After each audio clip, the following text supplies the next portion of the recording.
Mari kita bersama-sama bangkit berdiri dan kita berdoa sebelum kita mendengarkan firman.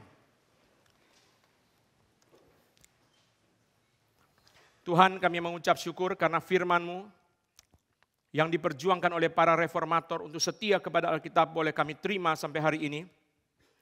Kami berdoa minta kepada Tuhan supaya Tuhan sertai kami, bukakanlah mata kami untuk melihat firman dan lembutkanlah hati kami untuk takluk kepada firman, sebab setiap kami adalah murid kebenaran. Kami serahkan setiap kami ke dalam tangan-Mu, kiranya Tuhan yang bekerja di dalam diri kami satu persatu. Berikanlah pertobatan yang sejati, baik kepada yang berbicara maupun kepada yang mendengar. Dengarlah doa kami, di dalam nama Tuhan Yesus kami berdoa. Amin. Silakan duduk. Saudara sekalian, mari kita membaca Yudas. Kita akan memasuki bagian yang terakhir. Sayang sekali karena waktu tidak bisa mengkhotbahkan dengan lebih detail. Tetapi saya coba meramu bagian yang terakhir ini menjadi hanya 3 bagian yang akan kita fokus. Dan kita akan tutup surat Yudas dan minggu depan kita masuk ke dalam surat Filemon. Hari Rabu saya mempunyai kesempatan yang Tuhan beri 2 sesi untuk membahas gerakan misi Lausan dunia di dalam 2 sesi pada hari Rabu, baik itu Rabu minggu ini maupun juga Rabu minggu yang akan datang. Harap Bapak Ibu bisa mempunyai kesempatan untuk bisa mengikuti PA Rabu. Saya akan membahas gerakan misi Lausan. Yang pertama adalah membahas kongres misi dan yang kedua akan membahas tentang juga apa yang ada di Seoul pada bulan September yang lalu. Ini adalah 2 sesi PA yang akan saya pimpin. 2 sesi lagi Pak Yosua dan Pak Carlos akan membahas tentang misionaris-misionaris yang besar. Mari kita membaca Yudas 1 ayat yang ke-20 bersama-sama. Yudas pasal yang pertama ayat yang ke-20. 1, 2, 3. Akan tetapi kamu, saudara-saudaraku yang kekasih, bangunlah dirimu sendiri di atas dasar imanmu yang paling suci dan berdoalah dalam Roh Kudus. Bangunlah dirimu sendiri di atas dasar imanmu yang paling suci. Apa maksudnya? Saudara sekalian, Yudas sedang berbicara tentang gereja yang dibangun di atas dasar yang benar.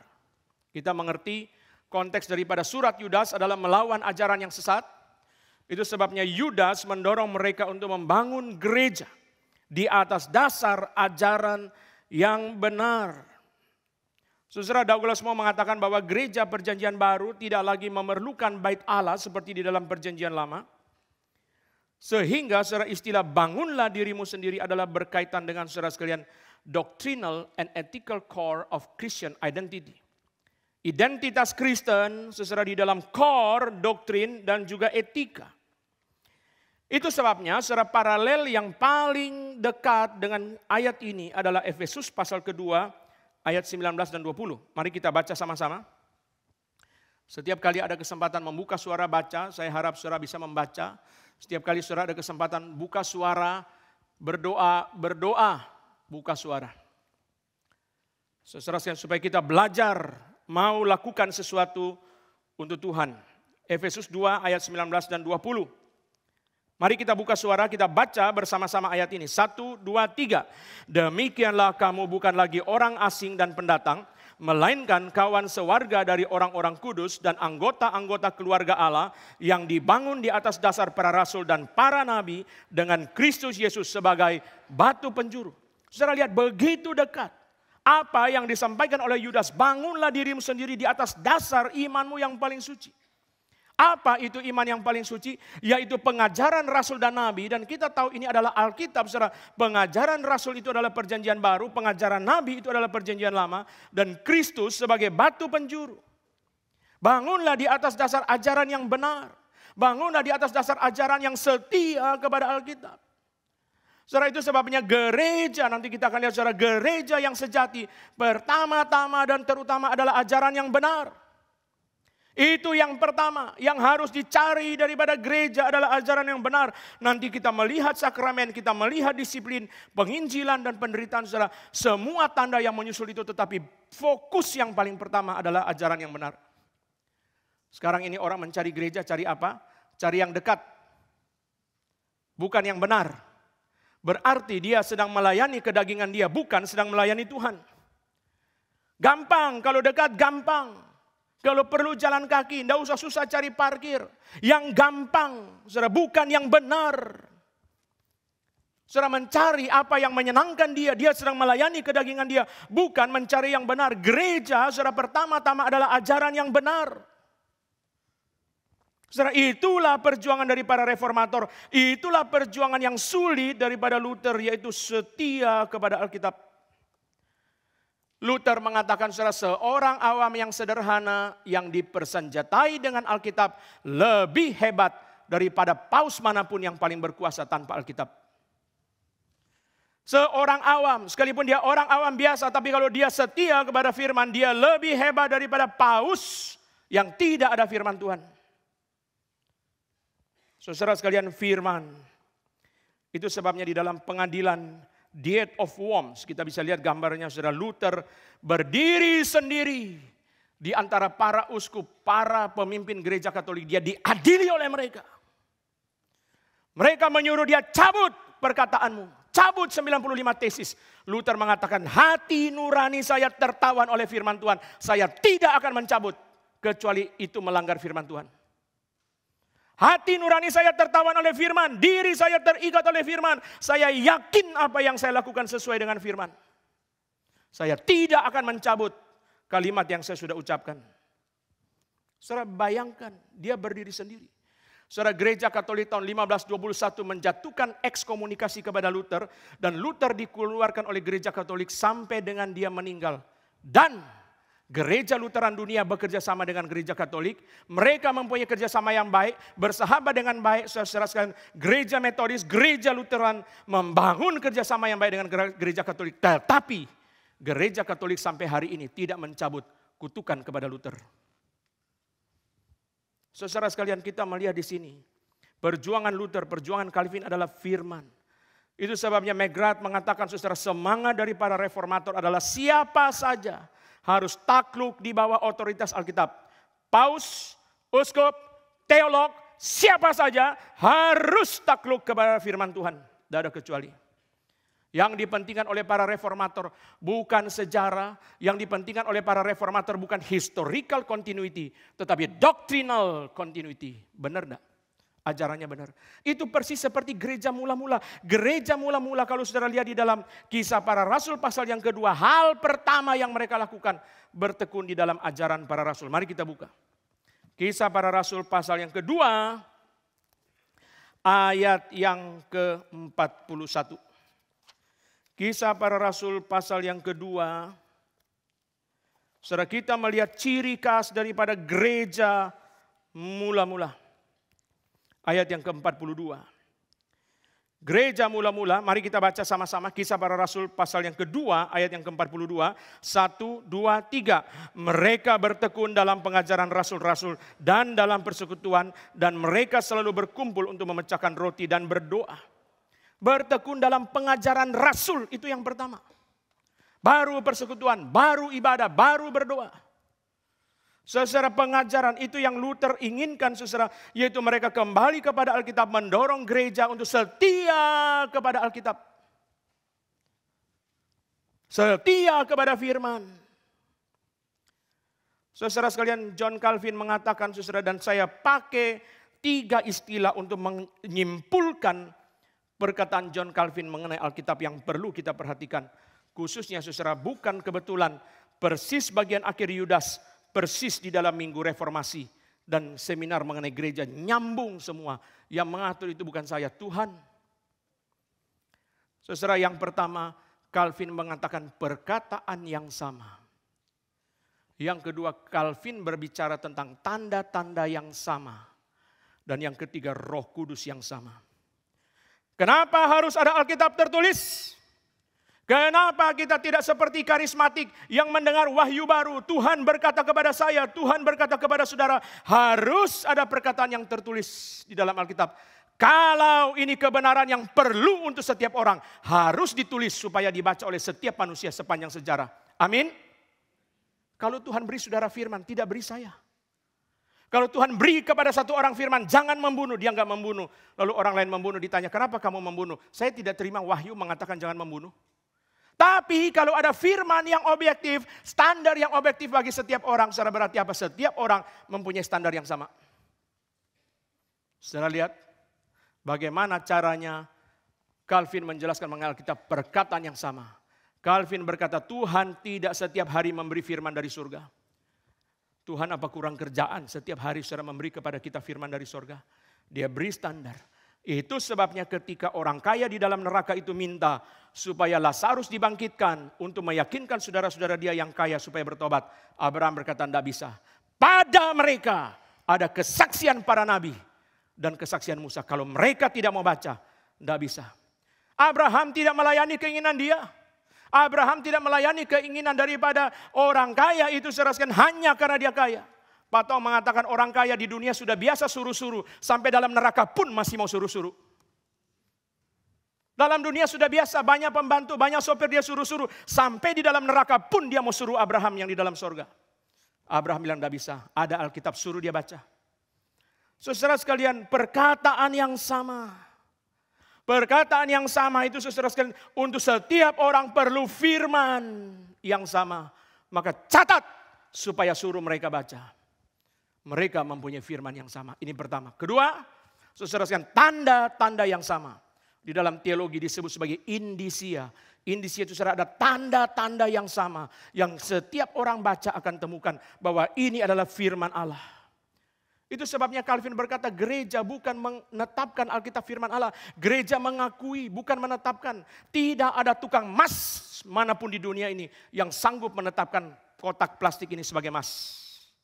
Sekalipun perkumpulan tukang emas seluruh dunia rapat pun mereka tidak bisa berkata kami tukang emas sedunia rapat memutuskan ini adalah emas. Mimbar ini emas. Silakan beli. Emas harganya lagi naik. Saudara mau beli nggak? Tukang emas bukan menetapkan emas. Mengakui mana emas, mana bukan. Gereja tidak mengakui, tidak menetapkan mana firman Allah, mana bukan. Gereja mengakui. Karena di dalam Alkitab ada tanda-tanda yang sama. Yang ditemukan oleh setiap orang, saudara. Ada keagungan sorgawi. Ada sinkronisasi kitab dengan kitab. Ada nubuat yang digenapkan. Ada banyak hal yang tidak kita jelaskan satu persatu. Pertama, perkataan yang sama. Kedua, tanda yang sama. Ketiga, Roh Kudus yang sama. Roh Kudus yang sama yang memberikan firman kepada Rasul dan Nabi. Roh Kudus yang sama yang memberikan kepada saudara pengertian bahwa ini adalah firman Allah. Dari mana kita tahu ini firman Allah? Roh Kudus yang sama. Roh Kudus yang memberikan firman kepada Rasul dan Nabi. Roh Kudus yang sama yang memberitahu kepada gereja dan kepada orang percaya sepanjang zaman bahwa Alkitab adalah firman Allah. Itu sebabnya saudara sekalian tugas gereja pertama-tama adalah pengajaran 5 tanda gereja yang sejati. 3 dari tradisi reform dan saya tambah 2 lagi dari pendeta Stephen Tong dan dari Martin Luther. Tanda gereja sejati yang pertama adalah pengajaran yang benar. Setia kepada Alkitab, setia kepada Allah yang berdaulat, setia kepada kemuliaan Allah. Setia kepada Alkitab, setia kepada Allah yang berdaulat, setia kepada Alkitab. Kedua, saudara sekalian adalah pelaksanaan sakramen dengan benar. Gereja yang benar, saudara sekalian, tidak boleh sembarang baptis orang, tidak boleh sembarang adakan perjamuan kudus. Itu sebabnya kalau saudara ikut katekisasi dan banyak aturan, saudara harus bersyukur karena tanda ini adalah tanda bahwa ini gereja yang benar. Kalau saudara pergi ke gereja mana saja lalu pendeta berkata, sini siapa yang mau dibaptis, angkat tangan langsung kita ke kolam nyemplung. Lu pikir les renang kali? Saudara gereja yang benar ada aturan, yang mau nikah ada aturan, saudara mau sakramen ada aturan, saudara khususnya sakramen. Perjamuan kudus dan baptisan kudus tidak boleh sembarangan. Tidak boleh sembarang orang bawa cawan. Tidak boleh sembarang orang pimpin perjamuan kudus. Tidak boleh sembarang orang dibaptis. Katekisasi ada aturan. Ketat. Setiap orang katekisasi saya sudah bilang kepada Diakones Lili, beritahu mereka sejak awal bahwa mungkin mereka ditunda, mungkin mereka ditolak, harus terima. Gereja tidak boleh sembarangan. Kalau semua permintaan jemaat, semua kemauan jemaat penatua ikut, itu menghancurkan gereja. Maka kami badan pimpinan, badan penatua menetapkan hati tidak bisa semua keinginan jemaat diikuti. Tidak bisa Pak, panggil yang ada penglihatannya. Supaya lebih seru gereja kita, jangan hanya firman tapi ada penglihatan yang bisa bawa kita tur ke surga, tur ke neraka. Oke. Karena jemaat semua kepengen yang bisa bawa ke surga neraka kita ikuti. Nggak bisa. Serahkan di dalam satu gereja, khususnya gereja reform, dosa paling besar ditanggung oleh pendeta dan penatua. Doakanlah para penatua. Nggak boleh sembarang ambil keputusan. Saudara, mengerikan. Apapun yang dilakukan, salah dosa seluruh gereja ditanggung oleh penatua. Itu sebabnya saya bersyukur ada penatua. Karena dulu dosanya saya tanggung sendiri. Sekarang tambah 4 orang, jadi bagi 5, 20%. Saudara, tidak boleh sembarangan. Pertama, ajarannya benar. Kedua, sakramen dengan benar. Ketiga, disiplin. Disiplin berarti ada aturan, ada hukuman. Galak amat departemen ibadah. Mau jadi liturgis aja banyak aturan. Itu tanda gereja yang sejati. Mau katekisasi ada aturan. Mau nikah ada aturan. Mau pelayanan ada aturan. Orang mau pelayanan, mau persembahan pun harus ada aturan. Di mana-mana gereja orang mau persembahan langsung diterima. Saya beritahu kepada saudara, kami di sinode sudah 3-4 kali selama saya jadi ketua sinode, saudara, kami tolak tanah. Jangan karena dia mau persembahan kita terima, saudara. Setelah persembahan, saudara, lalu ditulis, Pak, harus dirikan gereja. Gereja nggak ada pimpinan Tuhan, dirikan cabang di situ. Hanya karena kamu persembahan tanah, kita terikat sama kamu. Lalu saudara, akhirnya tidak ada pimpinan Tuhan kita ikuti, berarti kamu Tuhan, kita hambamu. Nggak. Sudah kasih tahu patong, enggak usah kasih tahu patong. Kami sinode langsung tolak. Kenapa saudara? Karena ikatan. Tolong Pak, saya mau sumbang tanah di pedalaman mana, tapi itu dari kota aja 100 kilo. Dirikan gereja apa yang hadir kuda, singa, kerbau. Enggak bisa saudara. Dirikan tempat retret Pak. Di situ cabang aja jemaahnya cuma 30 tuh satu tempat retret. Untuk mereka 30 orang. 30 orang sewa aja tempat retret. Gak bisa saudara, kita tolak, enggak. Saudara sekalian, gereja sejati ada disiplin. Ada aturan, ada hukuman. Ada syarat. Gak boleh sembarang orang melayani. Gak boleh sembarang orang beri persembahan. Gak boleh sembarang orang saudara, kemauannya diingin dipenuhi. Gak bisa. Tugas gereja tidak mudah. Ketiga, keempat saudara, dari pendeta Stephen Tong. Pak Tong mengatakan saudara sekalian, gereja yang sejati adalah tanda yang keempat dari Patong. Itu adalah penginjilan. Patong berkata tanpa penginjilan gereja bunuh diri. Saudara bersyukur. Ada orang-orang teman-teman kita pergi ke panti jompo. Membawa traktat dibacakan kepada orang-orang tua. Supaya kita yakin bahwa mereka sudah diselamatkan. Karena begitu sampai di tempat panti jompo itu baru saya tahu saudara. Petugas yang merawat orang tua kebanyakan mungkin bukan orang Kristen. Saudara. Kalau tidak ada gereja datang menginjili mereka, berarti jangan harap perawat yang menginjili mereka bisa, perawat yang melayani mereka menginjili mereka. Kebanyakan perawat bukan orang Kristen. Penginjilan, ada penginjilan penjara, saudara ikuti. Ada penginjilan rumah sakit, ada KKR regional. Gereja yang sejati harus terus menerus mendorong jemaatnya untuk penginjilan. Tanda yang kelima, Martin Luther mengatakan, gereja yang sejati, tanda yang kelima, penderitaan, penganiayaan. Saudara berani enggak? Sama-sama saya berdoa satu hal, Tuhan kirimlah penganiayaan ke gereja ini. Saudara kepengen gereja yang enak? Iya. Semua kita kepengen Yesus menderita, tapi kita tidak kepengen menderita. Setiap orang Kristen kepengen Yesus menderita. Tapi saudara dan saya tidak kepengen menderita. Kemarin di dalam khotbah speak yang sangat keras. Saya sudah sampaikan, saudara dan saya dipilih, puji Tuhan. Tapi jangan lupa orang percaya dipilih untuk dianiaya. Saya mempelajari bagian ini saudara selama berminggu-minggu ini saudara terus mencari. Apa yang firman Tuhan nyatakan? Jelas, orang pilihan adalah penganiayaan. Tetapi Allah yang berdaulat memimpin sehingga setelah semua penderitaan itu lewat, Tuhan dipermuliakan lebih besar ketimbang gereja tidak mengalami penderitaan. Aduh Pak, jangan bilang penganiayaan, doa buka suara aja cuma berapa persen yang buka suara. Speak aja cuma berapa persen yang ikut saudara. Doa pagi saudara ikut. Doa berlutut komunitas tadi, Zoom, supaya saudara dari rumah bisa ikut. Itu pun saudara tidak ikut. Saudara mau dianiaya, terlalu jauh. John Calvin, kemarin saya dalam khotbah mengatakan, John Calvin mengatakan diusir dan dibuang adalah latihan kemartiran. Saudara ikut doa, berdoa untuk anak-anak yang meninggalkan Tuhan. Jangan hanya kita lihat ada orang Kristen anaknya nggak ke gereja, saudara menghakimi. Tapi saudara nggak pernah mendoakan. Menghakimi fasih. Tapi tidak pernah mendoakan itu dia papa mamanya rajin pelayanan tapi anaknya tidak ke gereja. Saudara ikut mendoakan enggak? Dibikin Zoom supaya saudara ikut dari rumah.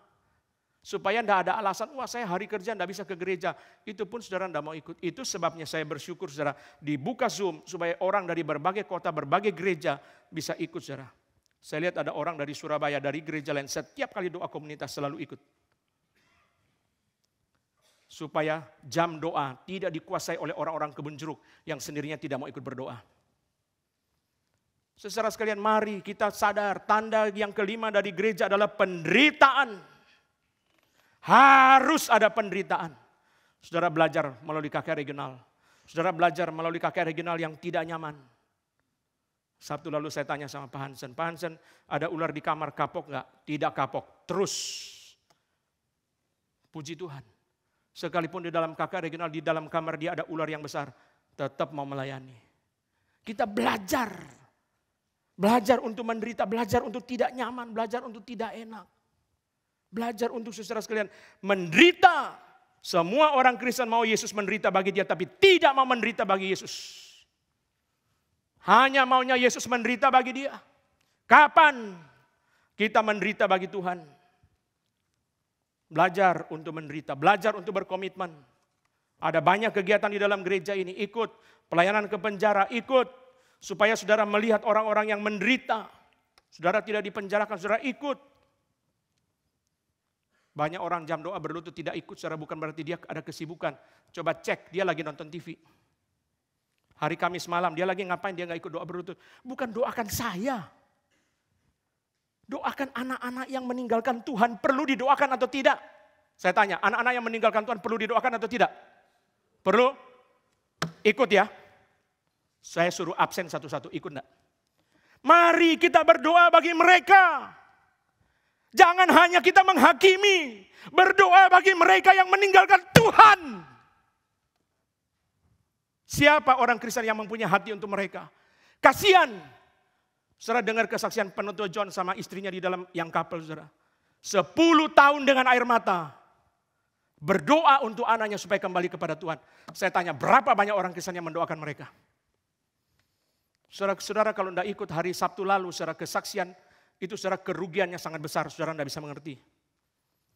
Saudara 10 tahun mereka bergumul. Supaya tetap setia di reform, supaya tetap setia melayani. Banyak orang mengatakan dalam hati mundur dari pelayanan, anakmu tidak beres, mundur. Itu satu kesaksian yang sangat luar biasa. Cuma satu hal yang sayang saudara sekalian, kita tidak banyak yang mendoakan. Mari kita datang.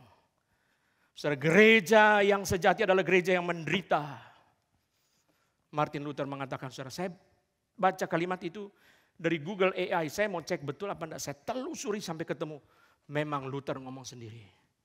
Gereja yang sejati menderita, saudara. Saudara tanya sama Patong serang Tim Keller dan D. Eckerson di Kuala Lumpur. Gara-gara Tim Keller dan D. Eckerson mengatakan, penderitaan bagi gereja tidak harus. Giliran Patong naik, Patong serang mereka.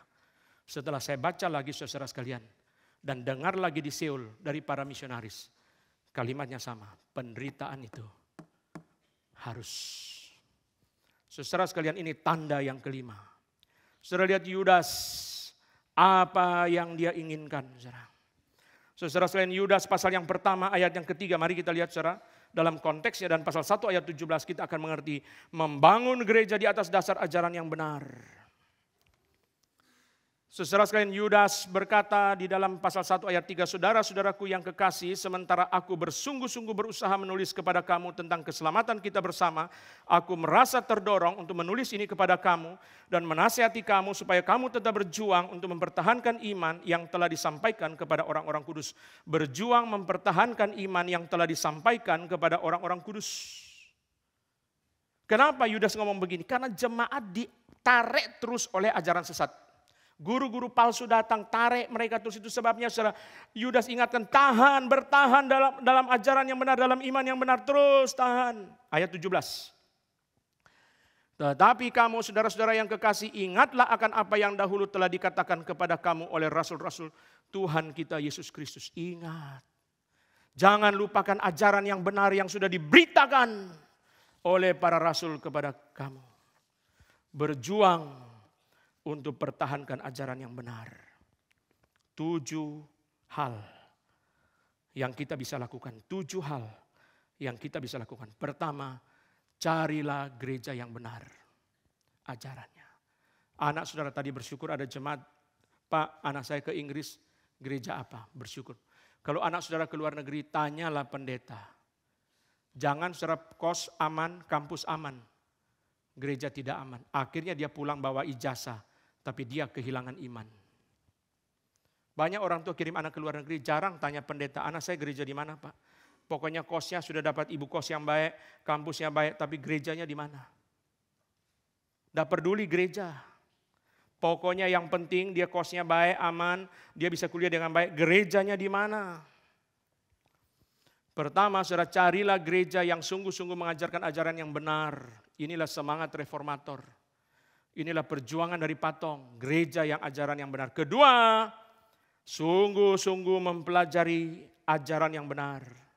Saudara harus ingat bahwa kebaktian minggu saja tidak cukup. Saudara beli buku, baca, saudara dengarkan khotbah di YouTube, saudara ikut PA yang ada di dalam gereja ini. Untuk belajar, harus sungguh-sungguh mengenal ajaran yang benar. Ketiga, saudara sungguh-sungguh menolak ajaran yang salah. Jangan kita ketawa, Mantova, keren, ganteng, bisa Mandarin. Benar gak di ajarannya? Erastus, benar gak di ajarannya? Hebat Erastus. Hebat siapa lagi? Yuan Mogi, siapa lagi saudara sebut namanya? Tanya ajaran dia betul apa enggak? Sebagai orang Kristen kita mengasihi mereka. Kalau mereka betul-betul saudara seiman. Tapi jangan kompromi. Saya di Instagram saya banyak pendeta karismatik yang follow IG saya. Seserah saya connect, tulis keras di Instagram saya, enggak peduli. Enggak peduli saudara. Hanya karena sungkan sama dia. Akhirnya saya mengkhianati Tuhan, tidak bisa.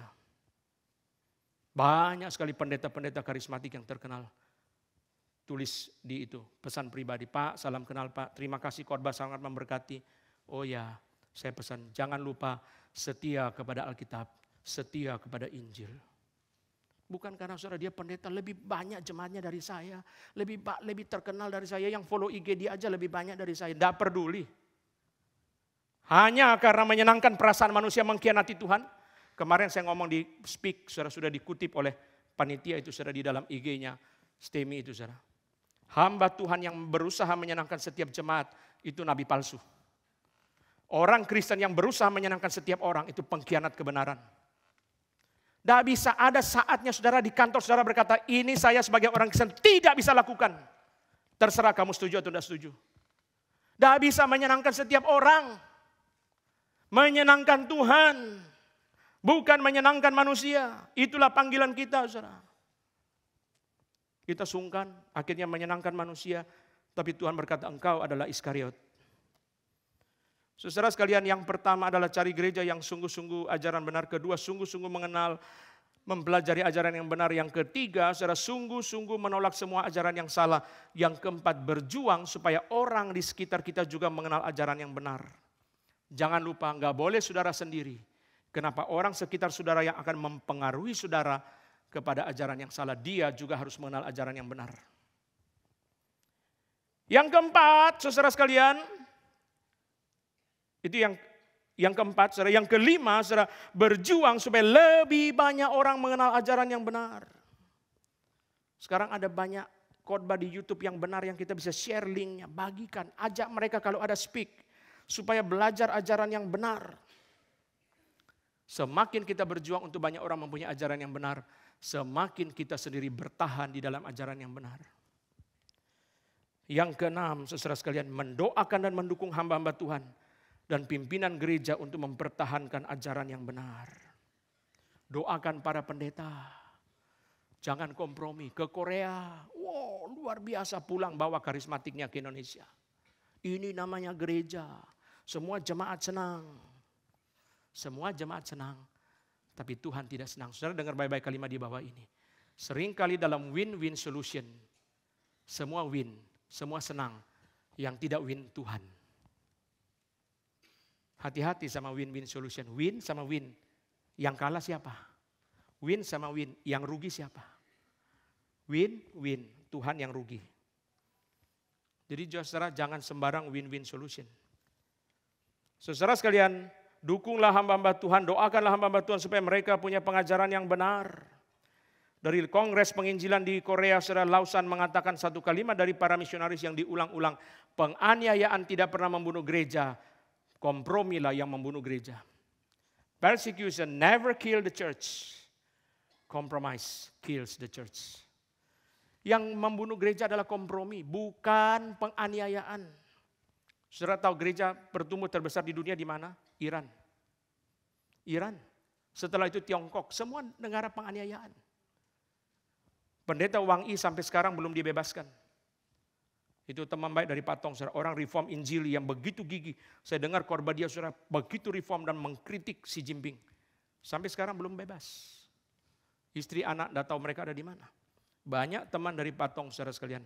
Termasuk Patong sendiri tidak bebas berkhotbah di Tiongkok. Korea Utara. Saudara tidak usah tanya lagi, saudara. Saya sudah cerita kepada saudara ya. Orang bawa poster aja bisa disiksa begitu rupa. Yang ketujuh, mendoakan dan mendukung sekolah-sekolah teologi. Banyak sekolah teologi merupakan sumber ajaran yang salah. Lalu pendeta-pendeta bawa ajaran yang salah dari sekolah teologi masuk ke gereja-gereja. Dan akhirnya mereka yang merusak jemaat dengan ajaran yang salah. Saya serahkan cari gereja yang ajarannya benar. Sungguh-sungguh mempelajari kebenaran. Menolak semua ajaran yang salah. Berjuang supaya orang di sekitar mengenal ajaran yang benar. Berjuang supaya lebih banyak orang mengenal ajaran yang benar. Doakan dan dukung gereja-gereja hamba Tuhan supaya kembali kepada ajaran yang benar. Yang ketujuh, doakan dan dukung supaya gereja-gereja sekolah teologi setia kepada ajaran yang benar. Saudara sekalian, pasal pertama, Yudas pertama ayat 22 dan 23, mari kita lihat saudara. Sayang kita tidak bisa membahas seluruhnya. Tunjukkanlah belas kasihan, Yudas 1 ayat 22. Tunjukkanlah belas kasihan kepada mereka yang ragu-ragu. Selamatkan mereka dengan jalan merampas mereka dari api. Tapi tunjukkanlah belas kasihan yang disertai ketakutan kepada orang-orang lain juga. Dan bencilah pakaian mereka yang dicemarkan oleh keinginan-keinginan dosa.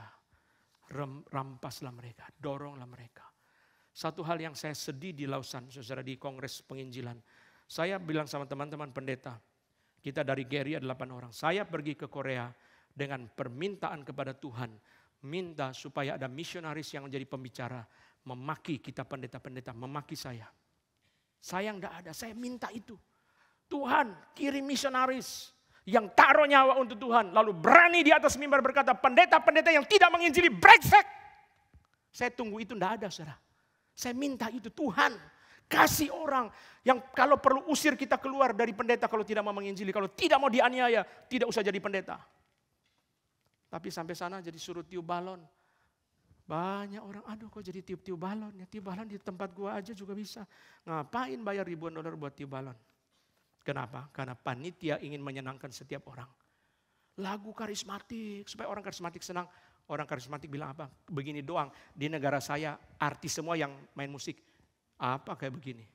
Cuma band begini di negara saya lebih hebat. Jadi secara ingin menyenangkan orang, malah orang yang disenangkan menghina.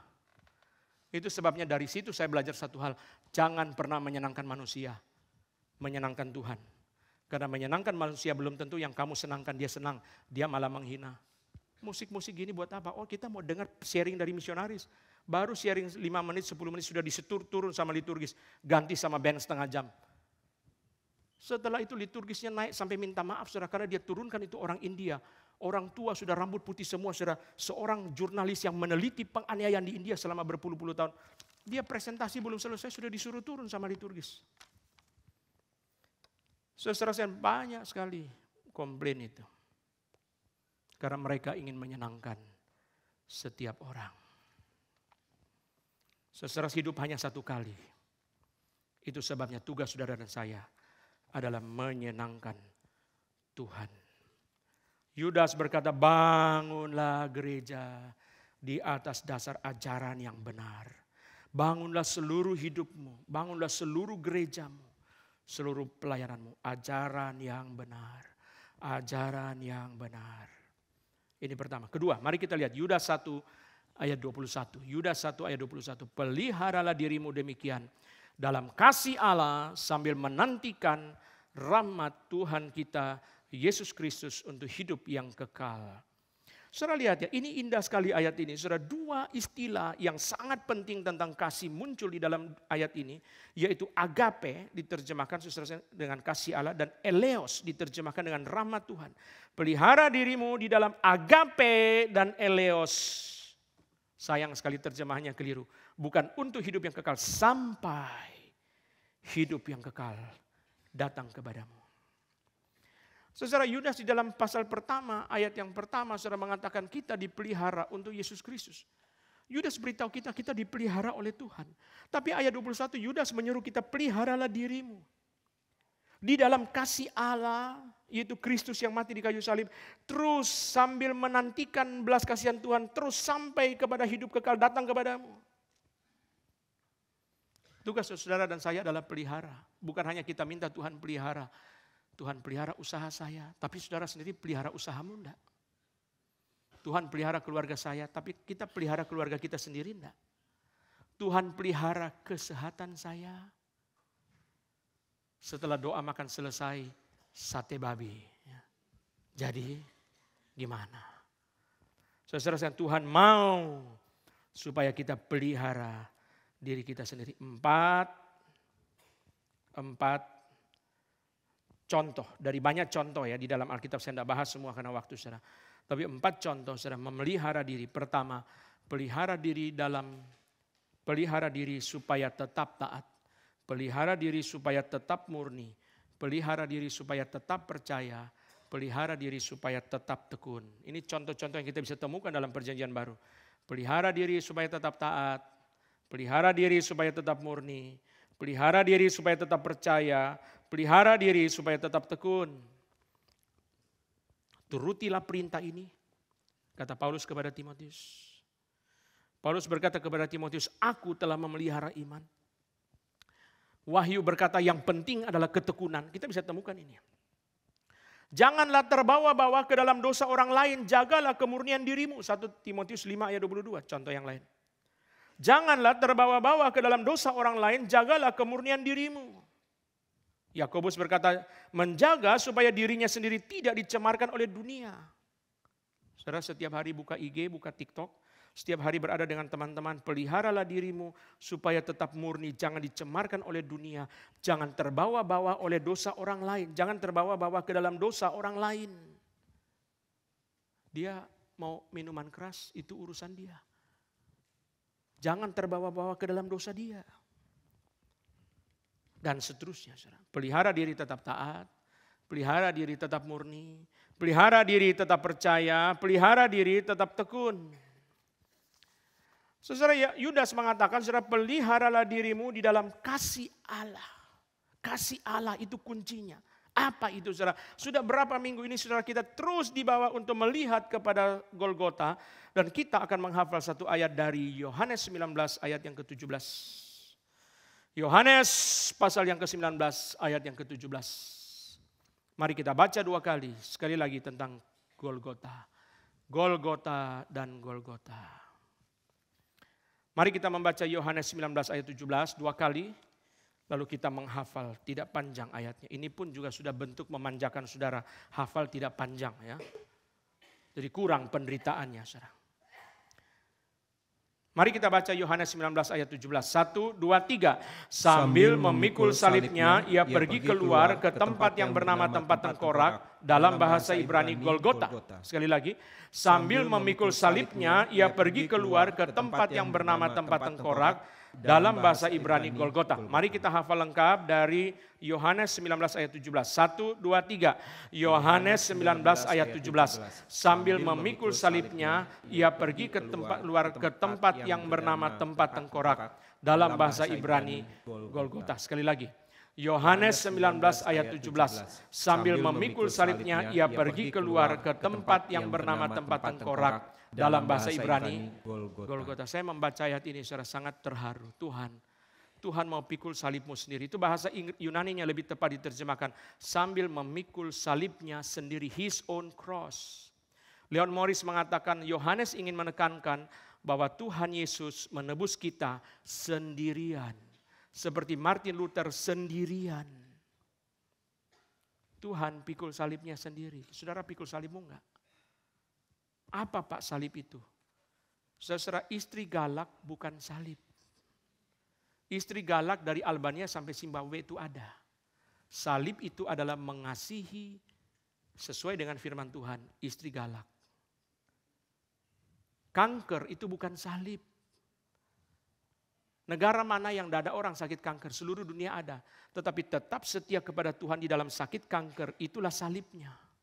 Salib berarti kehendak Tuhan yang harus aku lakukan dalam penderitaan. Sudah banyak ingatan untuk penderitaan. Jadi saudara jangan berharap ke gereja cari enak ya. Gereja kurang, tidak ada makanan Jepang. Kalau ada makanan Jepang kan, saudara kalau mau ke makanan Jepang ke restoran Jepang aja. Kenapa harus ke gereja? Namanya di seluruh dunia makanan Jepang terenak ya di restoran Jepang. Tidak ada ceritanya di dunia ini makanan Jepang terenak di gereja, ada nggak? Coba saudara saya, beritahu saya, ada nggak seluruh dunia ini? Restoran Jepang, justru gereja memberi yang tidak ada. Itu sebabnya kalau saudara melihat di daerah-daerah misi mereka berkumpul di Semak Belukar itu saudara lagi ngapain? Bukan lagi makan-makan, lagi baca Alkitab saudara. Lagi belajar firman. Itu sebabnya orang yang dari Eropa itu saudara yang melayani anak-anak muda, saudara memenangkan anak-anak muda di Eropa yang sudah banyak ateis. Dia mengatakan friendship, persahabatan yang sejati tidak pernah terjadi di luar firman Tuhan dan doa. Tadi itu liturgi sudah ajak kita berdoa. Supaya bukan hanya bertumbuh secara kuantitas tetapi benar-benar mengenal firman Tuhan, mengenal Allah dengan sejati. Ada PA ikut. Hari Rabu lalu saya pimpin PA di Bandung, saudara jemaat 600, PA-nya 200 yang ikut. Minggu lalu 192. Waktu mereka jemput saya, penatua jemput saya bilang ini paling sedikit karena temanya sulit kok. Temanya tema akademis ini yang ikut sedikit. Ternyata 192 yang ikut. Lalu saya tanya sama penatua, jemaat 600 yang ikut PA 200, emang yang jemaat sendiri berapa persen? Pokoknya mayoritas jemaat Pak, orang luar paling 10%, 20%. Setelah saya naik mimbar lihat rata-rata memang jemaat. Sebagian saya kenal karena orang-orang yang sudah lama. Saudara sekalian mau belajar, saudara mau belajar, ada kesempatan untuk terus boleh belajar. Setiap hari Minggu diumumkan ada buku, coba beli buku untuk belajar, Memang saudara tidak mudah, saudara dari tempat kerja sampai di gereja hari Rabu jam 7 tidak mudah, saudara, pasti tidak mudah. Sehingga kita bisa mengerti susah Pak, tapi sisi yang lain saudara sekalian, tidak semua orang tidak datang PA karena kesulitan perjalanan. Benar enggak? Saudara pikir diri sendiri. What I should do for you. Tuhan, engkau mau pikul salib bagiku. Aku melihat ke belakang, Tuhan mau pikul salib bagiku. Tuhan mau pikul salib bagi saya. Saya mau pikul salib enggak? Saya ulang kalimat tadi. Yesus mau menderita bagi kita. Kita senang Yesus menderita bagi kita. Tapi kita tidak mau menderita bagi Yesus. Tidak mau. Tidak mau susah, tidak mau pikul salib, tidak mau bangun pagi-pagi ke doa pagi. Saudara mau? Bangun pagi ke doa pagi. Doa berlutut pagi-pagi. Siapa yang mau datang doa pagi? Paling bagus Pak doa pagi ada Zoom. Supaya tidak usah mandi. Ya, itulah cara kita dimanjakan terus. Saudara. Terus dimanjakan supaya tidak usah pergi. Saudara. Saya ikut gereja Sarang, gereja reform ya bukan karismatik saudara. Sarang di Seoul itu saudara doa pagi 7.000 yang ikut saudara. 7.000 berbondong-bondong masuk ke gereja seperti orang pergi nonton Coldplay. 7.000 saudara sekalian jam 6.30 pagi. 7.000 orang. Saudara siapa yang mau menderita bagi Yesus pagi-pagi harus bangun, harus ke gereja, bangun pagi, harus mandi. Saudara. Hari Sabtu adalah hari tidur terenak sepanjang minggu. Kenapa harus diganggu? Pagi ini hati nurani kita diganggu oleh khotbah ini saudara. Sudah tenang-tenang kita diganggu lagi. Sambil memikul salibnya sendiri. Saya waktu merenungkan ayat ini saya hatinya sangat sedih saudara. Tuhan saya pikul salib saya enggak. Sambil memikul salibnya sendiri, dia pergi keluar ke tempat tengkorak. Mari kita pikul salib kita untuk Tuhan. Untuk Tuhan. Saudara sekalian, sambil menantikan belas kasihan sampai kita bertemu Tuhan. Belas kasihan sampai kita bertemu Tuhan. Saudara, sampai hidup yang kekal. Bukan kita menantikan belas kasihan untuk hidup kekal. Kita sudah beroleh hidup kekal. Sampai kita masuk ke dalam hidup kekal. Kita memerlukan belas kasihan dari Tuhan Yesus. Di dalam Injil, saudara sekalian, 4 kali, khususnya Injil Matius sebagai contoh dari Injil-Injil yang lain. 4 kali, saudara sekalian, orang meminta belas kasihan Tuhan Yesus. 2 kali orang buta, 2 kali orang tua. 2 kali orang buta berkata, kasihanilah kami anak Daud.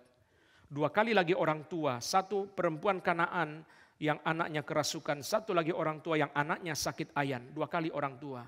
Saya pikir-pikir kenapa ya? Karena the most painful. Orang buta itu saudara lebih kasihan dari orang lumpuh. Orang lumpuh tidak bisa kemana-mana, tapi ular datang, dia masih ambil batu bisa lempar. Tapi orang buta dia tidak tahu. Singa datang dia tidak tahu, kecuali singa bersuara. Kalau singa diam-diam, ular itu biasa diam-diam. Dia nggak tahu, saudara. Kasihan. Itu sebabnya mereka berkata, Tuhan kasihanilah kami. Orang buta, orang tua. Kenapa orang tua itu kasihan? Karena semua orang tua kalau anak sakit tidak ada orang tua yang tega. Orang tua akan berkata lebih baik papa mama yang sakit daripada kamu yang sakit. 2 kali orang buta, 2 kali orang tua. Saudara cari sendiri di Injil Matius. 2 kali orang tua, 2 kali orang buta. Inilah gambaran saudara dan saya. Tuhan, we need your mercy. Lord, have mercy on us. Every day, every minute, every hour, have mercy on us. Kita perlu menantikan belas kasihan Tuhan sampai kita ketemu Tuhan. Peliharalah dirimu dengan kasih Allah. Artinya apa? Pelihara dirimu sambil mengingat penderitaan Yesus. Lalu kamu menantikan belas kasihan Tuhan setiap hari. Sampai kita bertemu dengan Tuhan. Itu penghiburan kita. Itulah penghiburan kita. Terakhir.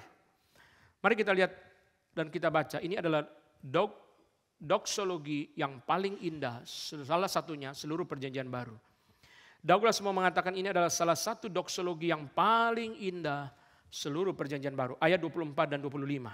Yudas 1 ayat 24 dan 25. Mari kita baca sama-sama. 1, 2, 3. Bagi Dia yang berkuasa menjaga supaya kamu tersandung dan yang membawa kamu dengan tak bernoda dan penuh kegembiraan di hadapan kemuliaannya, Allah yang Esa, Juru Selamat kita oleh Yesus Kristus Tuhan kita. Bagi Dia adalah kemuliaan, kebesaran, kekuatan dan kuasa sebelum segala abad dan sekarang dan sampai selama-lamanya. Saya tidak membahas ayat 25 karena waktu saudara. Tapi ketika Yudas memuji Tuhan, dia memakai istilah-istilah yang nanti saudara akan lihat muncul di dalam kitab Wahyu. Sehingga doksologi di ayat 25 saudara adalah persiapan bagi datangnya kitab Wahyu. Sangat indah, tapi kita tidak ada waktu membahas semua. Saya fokus ke ayat 24. Tuhan berkuasa menjaga supaya kamu jangan tersandung. Sekali lagi saudara-saudara sekalian, Yudas suka sekali memakai kata keep, menjaga, memelihara.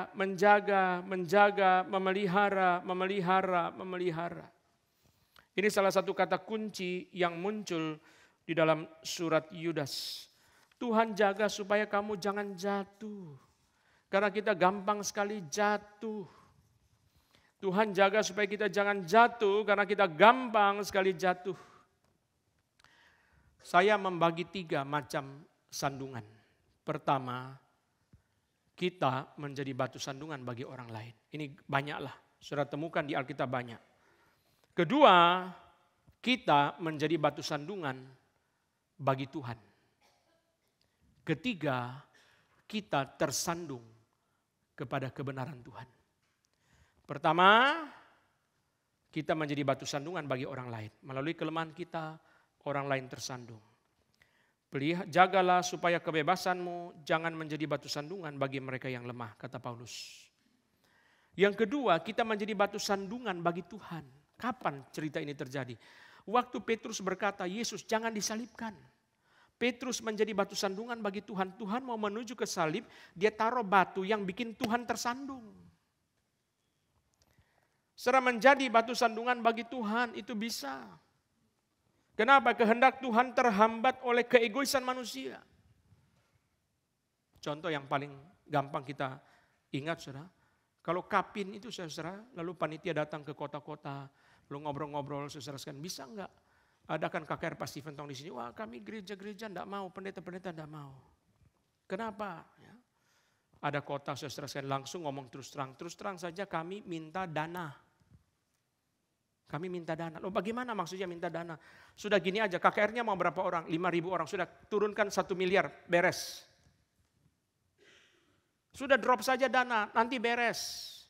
Loh, kok bisa begini caranya?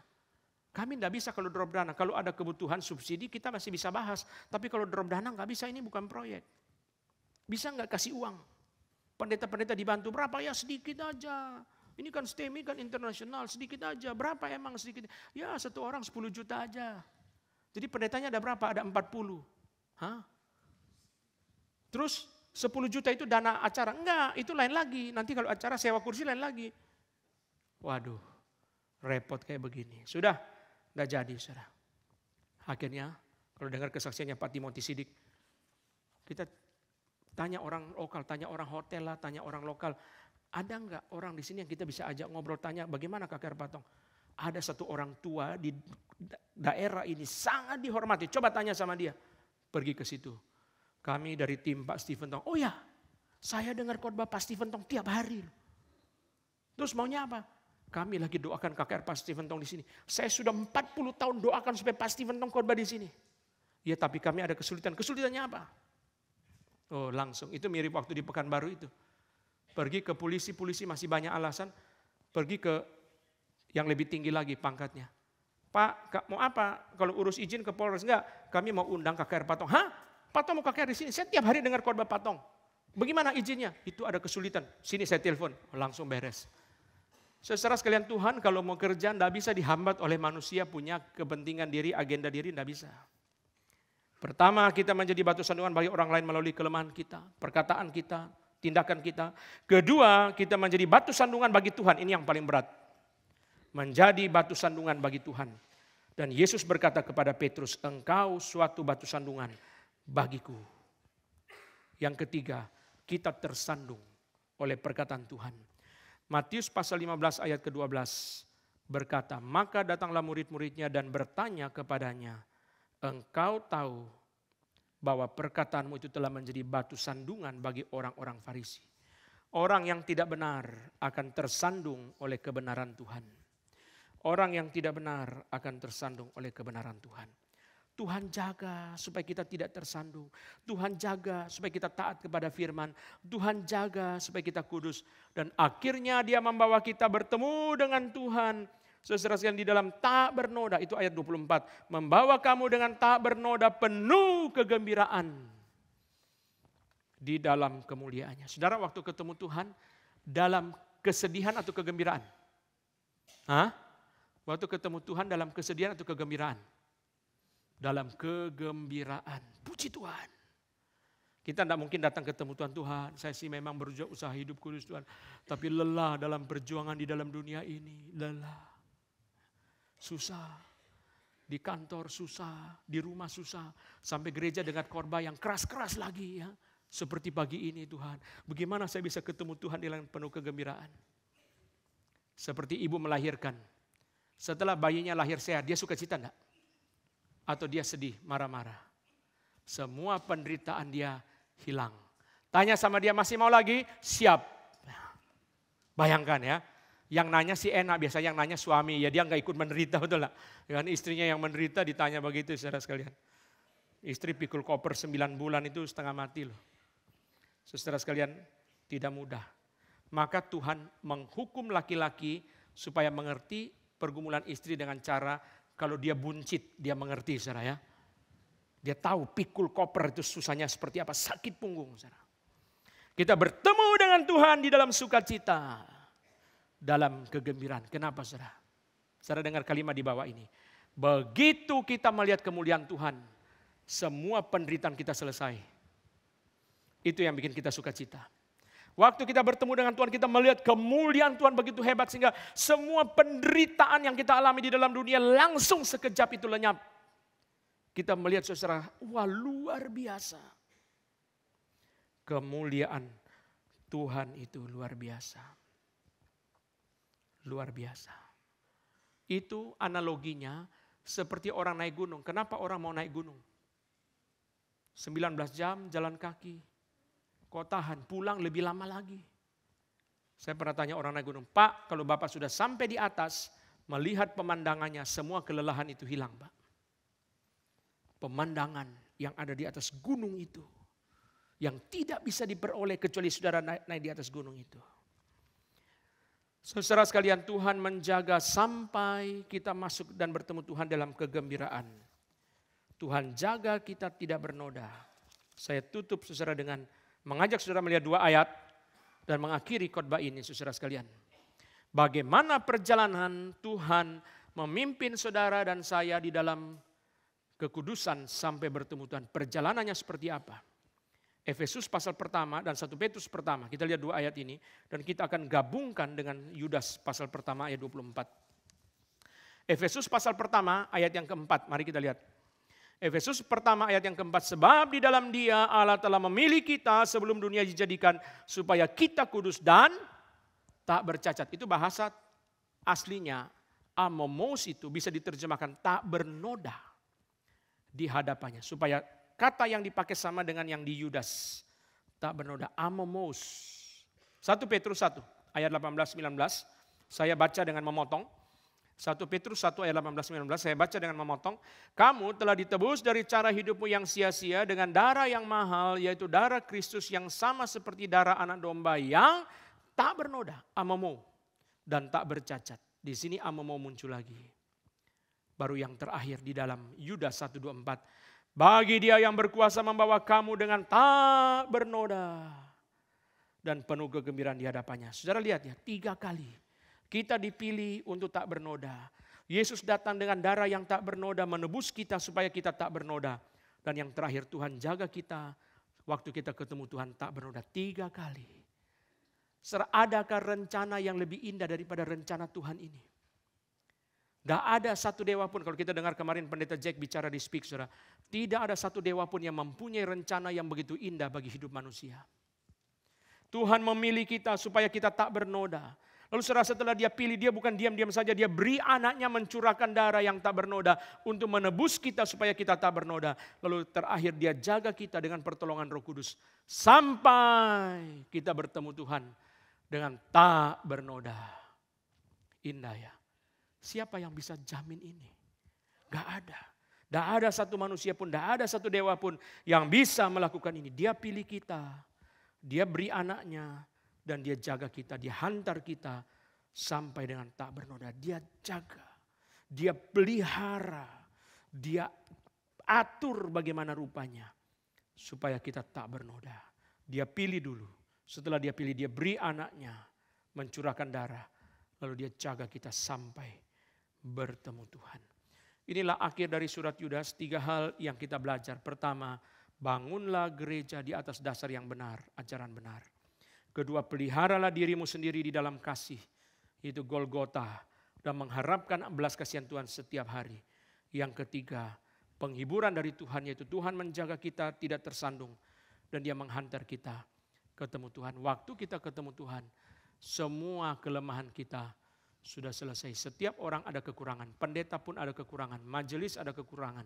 Setiap orang, hanya Yesus yang tidak berdosa, setiap rasul punya dosa sendiri. Tapi waktu kita ketemu Tuhan, kita sudah selesai. Setiap orang harus pikir satu hal sebagai penutup khotbah ini. Apakah tugasku sudah aku jalankan atau belum? Apakah tugasku sudah aku jalankan atau belum? Apakah tugasku sudah aku jalankan atau belum? Sambil memikul salibnya, Ia berjalan keluar ke tempat yang bernama tempat tengkorak. Bahasa Ibrani, Golgota. Sambil memikul salibnya, Dia berjalan keluar. Sambil memikul salibnya berarti apa? Tuhan Yesus sudah jalankan tugasnya sampai selesai. Mari kita bangkit berdiri, kita masuk ke dalam doa. Tuhan, kami mengucap syukur untuk firman yang Tuhan beri kepada kami pada pagi ini. Berikan kepada kami hati yang lembut supaya kami taat kepada Tuhan. Karena setiap kami adalah murid kebenaran. Tolong kami Tuhan, supaya kami benar-benar takluk kepada kebenaran. Dan supaya api perjuangan dari para reformator boleh kami teruskan untuk berjuang bagi kebenaran ya Tuhan. Terima kasih Tuhan untuk para reformator. Mereka yang dibakar hidup-hidup untuk kebenaran. Mereka yang diadili dengan begitu mengerikan untuk kebenaran. Kami mengucap syukur untuk darah para martir dan darah para reformator. Kiranya ya Tuhan, kami bukan hanya senang melihat Yesus menderita. Bukan hanya senang melihat para reformator menderita. Tapi kami sendiri pun mau menyerahkan diri kami untuk menderita bagi Tuhan. Dengarlah doa kami Tuhan dan sertailah kami. Dalam nama Tuhan Yesus. Amin. Mari kita bersama-sama mengucapkan pengakuan iman Nikea Konstantinopel. Nikea Konstantinopel. Kami percaya kepada satu Allah, Bapa yang Maha Kuasa, Pencipta langit dan bumi, segala yang kelihatan dan yang tidak kelihatan.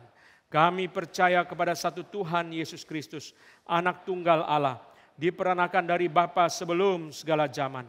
Terang dari terang, Allah yang sejati dari Allah yang sejati. Diperanakan, bukan diciptakan, sehakikat dengan Bapa. Olehnya segala sesuatu diciptakan. Bagi kita manusia dan untuk keselamatan kita, Dia turun dari sorga. Berinkarnasi oleh Roh Kudus dan dari anak darah Maria dan menjadi manusia. Dia disalibkan demi kita di bawah pemerintahan Pontius Pilatus. Menderita dan dikuburkan. Dia bangkit pada hari ketiga sesuai dengan kitab suci. Naik ke sorga dan duduk di sebelah kanan Bapa. Dia akan datang lagi di dalam kemuliaan untuk menghakimi orang yang hidup dan yang mati. Kerajaannya tak akan berakhir. Kami percaya kepada Roh Kudus, Tuhan pemberi hidup, yang keluar dari Bapa dan Anak, yang bersama dengan Bapa dan Anak disembah dan dimuliakan. Dia telah berfirman dengan perantaraan para nabi. Kami percaya kepada satu gereja yang kudus, am dan rasuli.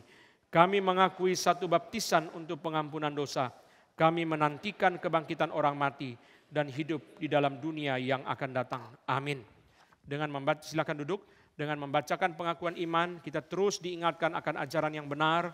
Dan bulan Januari kita akan secara pendek-pendek akan terus membacakan pengakuan iman reform yang lain. Untuk mengingatkan kita akan ajaran yang benar. Minggu depan kita akan mulai surat Filemon. Surat Filemon adalah surat yang paling indah seluruh perjanjian baru. Karena Paulus menulis surat untuk Filemon tentang Onesimus. Ini adalah sesuatu yang sangat indah. Kita bisa belajar bersama-sama menulis surat Filemon. Natal Sekolah Minggu akan diadakan pada tanggal 8 Desember. Anak-anak kita, mari kita didik mereka untuk menjadi seperti orang Majus. Di Bethlehem orang Majus membawa emas, kemenyan dan mur kepada Tuhan Yesus. Inilah spirit Bethlehem, bukan spirit Sinterklas. Spirit Sinterklas adalah Natal orang ke gereja, cari oleh-oleh. Spirit Bethlehem adalah Natal orang ke gereja, bawa jiwa, bawa persembahan. Kita bisa memberi kepada orang di luar sana, di panti jompo pada hari Natal. Tetapi di dalam gereja kita mendidik orang, terutama untuk membawa jiwa. Anak-anak kita bisa kita didik mereka, mengajak teman-teman mereka mengikuti Natal Sekolah Minggu pada tanggal 8 Desember. Saudara sekalian, NRIC untuk pemuda ini adalah satu acara yang sangat penting untuk menjangkau kalangan muda bagi gerakan reform. Karena saudara, setelah 40 tahun orang-orang muda yang dulu mengikuti pelayanan gerakan reform sekarang sudah adalah orang-orang tua. Saatnya pergantian generasi, maka Tuhan bangkitkan anak-anak muda lagi mengikuti NRIC. Seperti dulu juga anak-anak muda mengikuti berbagai retret gerakan reform Injili. Mari kita sama-sama persiapkan anak-anak muda umur 18 sampai umur 35 untuk mengikuti retret pada tanggal 1 sampai 5 Januari. Kemarin Patong umumkan satu acara yang baru, yaitu Natal akan diadakan di Stadion Indonesia Arena. Indonesia Arena adalah GOR, gedung olahraga stadion yang akan diadakan pada tanggal 24. Jadi kali ini 24 kita tidak ke RMCI, kita pergi ke arena yang ada di Kompleks Senayan. Ini pertama kali diadakan di tempat yang sangat baru. Kita bisa bersama-sama membawa jiwa karena tempat ini bisa memuat 18.000 orang. Demikian beberapa penekanan.